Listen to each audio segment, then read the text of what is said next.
연초에 우리 시장이 미국 시장 대비 상당히 디커플링 되면서 거꾸로 가고 있어요. 거꾸로 간 이유가 뭐냐라는 걸 이제 몇 가지 짚어봐야 될 것 같습니다. 왜냐하면 그게 해소되어야지만 시장이 상대적으로 강세를 보이거나 또는 디커플링 되지 않는 거잖아요. 그래서 그게 해소되는 과정을 이 뭔지를 알기 위해서 이유를 좀 한번 보도록 하겠습니다. 일단 첫 번째는 미국이 강하다는 거는 뭐 더 얘기 안 해도 되죠. 그렇죠?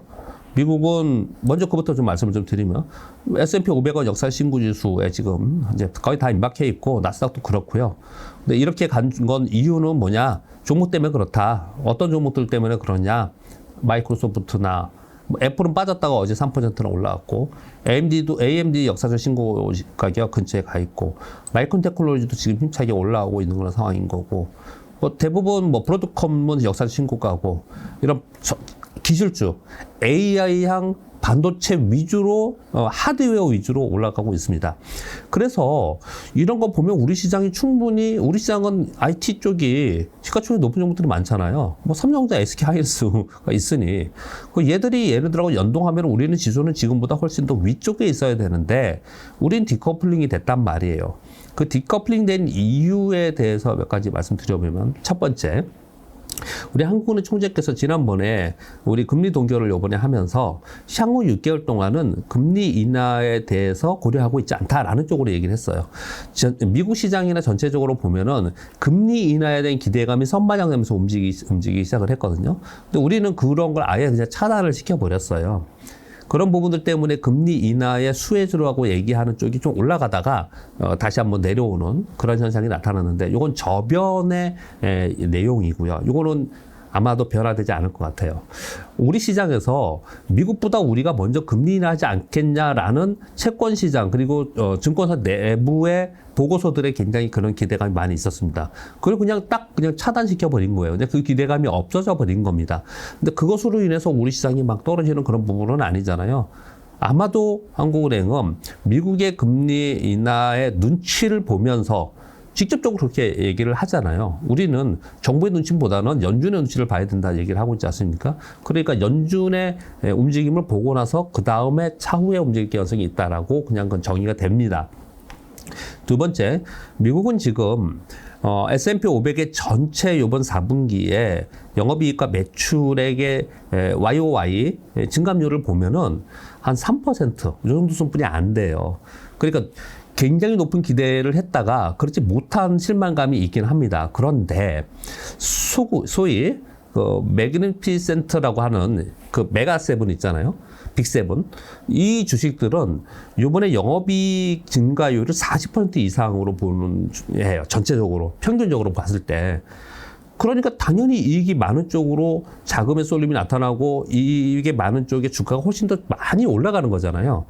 그러니까 그쪽이 계속 올라가고 있는 상황인데 거기에 요번에 CES로 통해서 작년부터 있었던 AI가 다시 한번 부각이 되면서 그쪽 종목들이 올라가는 거잖아요. 예를 들어서 우리가 흔히 알고 있는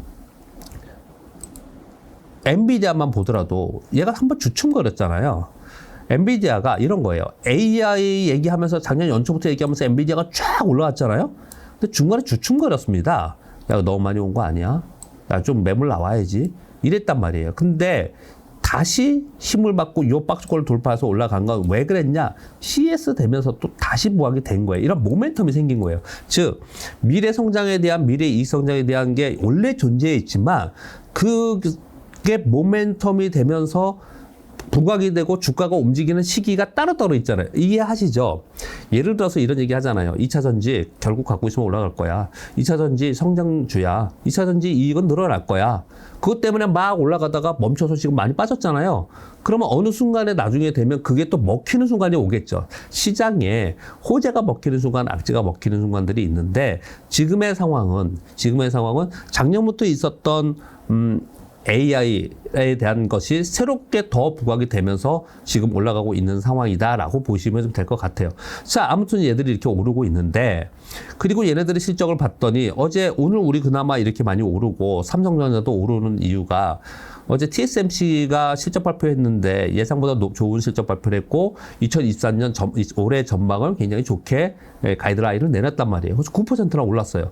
퀄컴도 오르고 브로드컴도 오르고 소위 반도체에 있는 1위부터 10위까지 뭐 다 올랐단 말이에요. 근데 우리는 삼성전자, LG전자, LG에너솔루션 몇 개, LG로테 몇 개들이 대형주들이 잠정 실적 발표했잖아요. 삼성전자가 시장 컨센서스가 너무 높았어요. 그래서 시장 컨센서스보다 상당히 낮은 어닝 쇼크 수준의 잠정 실적을 발표했단 말이에요. 그러면서 삼성전자가 팍 빠졌습니다. 그거 플러스 한 가지가 더 있죠. 뭐냐면 삼성 일가가 소위 상속세를 내기 위해서 블록딜로 팔았단 말이에요. 이 블록들의 밑에서 받은 사람들은 팔려는 욕구가 있거든요. 물론 갖고 있는 세력들도 있지만 팔려는 욕구를 가지고 있습니다. 이제 그런 쪽은 빨리빨리 팔 거란 말이에요. 왜냐하면 조금만 수익률이 하더라도 대량 물량 떼기를 하기 때문에 수익이 나기 때문에 그런 걸 하는 거거든요. 즉 우리 시장에는 삼성전자의 어닝미스와 그리고 수급 쪽의 왜곡 현상이 나타나고 있었다라는 게 이제 두 번째예요. 그러면 첫 번째는 기저에 있는 거고 이 두 번째에 있는 거는 수급의 왜곡 현상은 해소가 됐겠죠. 지나가면서 해소가 됐겠죠. 그리고 또 한 가지, 요번에 잠정 실적이 어닝미스가 났다는 것 때문에 일시적으로 빠지는 거는 반영이 됐겠죠. 지금 상향이 됐겠죠. 앞으로 반영이 되는 건 아니에요. 앞으로는 이제 가이던스에 달려 있는 겁니다. 아마도 본시적하면서 IR을 진행을 하겠죠. 그러면서 가이던스를 내놓겠죠. 거기에 맞춰서 움직이겠죠. 그리고 두 번째 이유는 그렇게 정리하면 될 것 같고요. 세 번째는 지금 중화권 증시가 너무너무 안 좋아요. 지금 홍콩 증시는 5년 동안 하락을 하고 있습니다. 홍콩 항생지수 보시면요. 내리 하락을 계속하고 있는데 연봉으로 보면요. 지금 1년, 2년, 3년, 4년, 5년 동안 하락을 하고 있어요. 이 홍콩이 왜 이렇게 됐을까 이렇게 가만히 보면은 이게 지금 중국 영향을 가장 많이 받고 그리고 정치적 영향이 상당히 있는 것으로 보여집니다. 홍콩에 주둔하고 있었던 대형 IB들이 대부분 다 지금 다른 데로 떠나고 있고 홍콩에서 좀 이제 떠나는 입장에 있고 그리고 홍콩에 있었던 많은 기업들이 떠나고 있는 그런 상황이에요. 그래서 홍콩이 내리꽂고 있어요. 홍콩만이 아니고 중국도 지금 3년 연속 이렇게 3년 연속, 5년 연속 하락하는 그런 시장은 전 세계에 얘네뿐이 없을 거예요, 진짜로. 이렇게 되고 있는 상황이란 말입니다. 우리 시장은 좋든 싫든 간에 중화권 안에 특히 중국 시장의 영향을 상당히 많이 받습니다. 최근 들어서 홍콩이 더 많이 빠지고 있는 것은 결국은 매물을 낳을 가능성이 굉장히 높습니다. 특히 우리나라는 홍콩 H지수로 만든 ELS가 상당히 많기 때문에 그 자금도 상당 부분 매물로 계속해서 나갈 가능성이 굉장히 높아요. 그게 낙인이 돼버리고 그리고 나중에 어떻든 간에 만기가 돼버리면은 그러면 그냥 나가야 되는 거예요, 매도가. 그래서 예전에부터 우리나라는 이런 일들이 굉장히 많았습니다. 예전에도 시장이 안 좋을 때는 항상 홍콩 H 이것 때문에 그랬거든요. 근데 우리나라 왜 그런지 모르겠는데 우리나라 은행과 증권사에서 만드는 이 ELS를 S&P 500 가지고도 많이 만드는데 S&P 500하고 플러스 삼성전자 또는 플러스 애플 또는 홍콩 H가 하는데 홍콩 H가 되게 많았어요, 옛날부터요. 이게 쌓여서 여태까지 왔고 그리고 계속 홍콩 H일 걸로 만들어요. 요즘에는 이제 안 만들 가능성이 있겠지만은. 자, 이게 이제 영향을 상당히 주겠죠. 정치적 영향도 있고. 그래서 홍콩이 빠지고 있습니다. 중국도 계속 안 좋아요. 요번에 특히나 더 많이 빠졌던 것은 중국이 요번에 GDP 성장률 5.2% 발표하면서 실제로 기저효과를 감안하면은 4%도 안 된다. 이런 얘기를 좀 하고 있는 거고.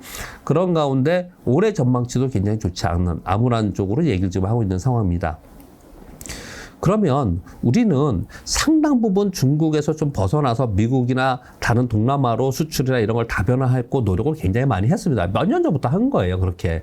특히나 이번에 들어서 우리 현 정부 들어서 한 2년 정도 됐잖아요. 여기서는 이제 중국보다는 미국 쪽, 미국향으로 훨씬 더 많이 해서 수출이 거의 중국 위주로 움직이다가 지금은 미국이 좀 더 올라섰거나 비슷비슷해 정도까지 와 있는 상황입니다. 그럼에도 불구하고 우리는 중국의 영향력이 굉장히 크단 말이에요. 근데 중국의 경기가 안 좋다고 하니까 우리 지금 안 좋을 거라고 부담을 갖고 있는 상황 속에서 이번에 GDP 성장률 발표하고 나서 중국이 이틀 동안 급락을 해버렸어요. 거기서 직격탄을 맞으면서 우리 시장도 같이 빠진 것이다라고 봐야 됩니다. 그러니까 이들의 영향을 받고 있다라는 거예요. 이거는 앞으로도 영향을 받을 수밖에 없는 거예요. 이걸 거꾸로 뒤집어서 얘기하면 단기적으로 좋아할 수 있는 상황은 아니고 중국이 다음 주에 LPR 금리 결정을 하는데 뭐 맨날 조금씩 금리 인하하고 막 그랬었는데 지금 부동산 가격이 계속 떨어지고 중국 굉장히 안 좋고 중국발 위기 오는 거 아니냐 정도까지 얘기를 하고 있단 말이에요. 그러니까 중국이 확실한 경기 부양 정책이 나오든지 뭔가 특단의 정책이 나와서 중국이 좋아지는 모습이 나타나면 우리 시장에는 플러스 알파가 될 거예요. 근데 중국이 지금 현재 이 상태이다.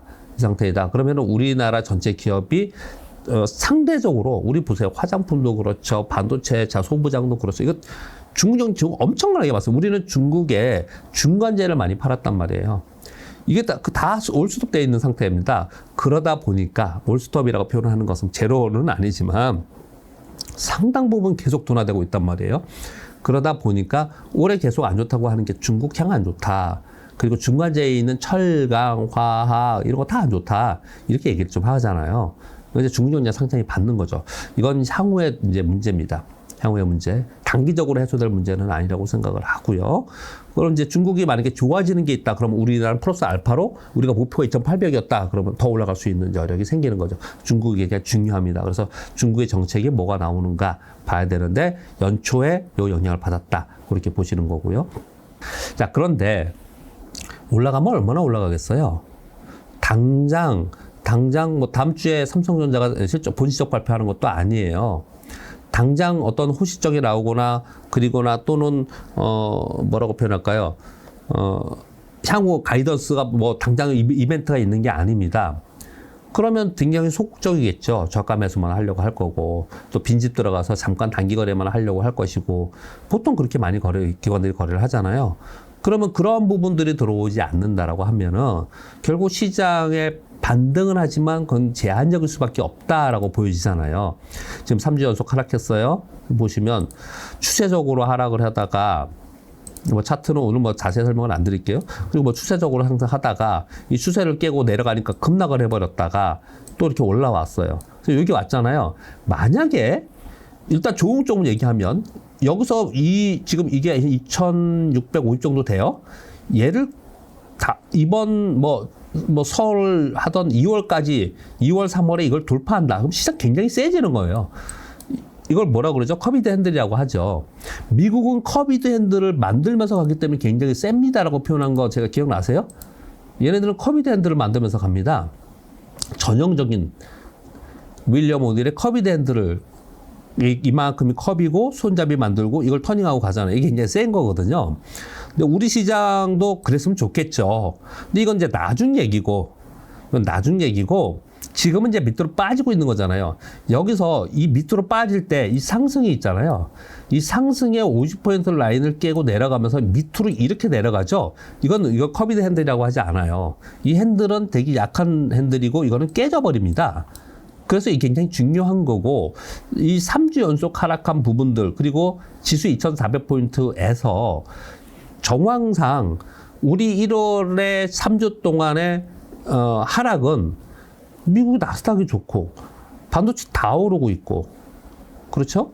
우리 시장의 내부적인 수급적 왜곡이나 그리고 우리 시장 내부적인 기업들의 어닝 미스 이런 것들이 반영되면서 빠지는 거는 인정해야 되는 부분인데 그걸 반영하고 나서도 계속 빠질 거냐.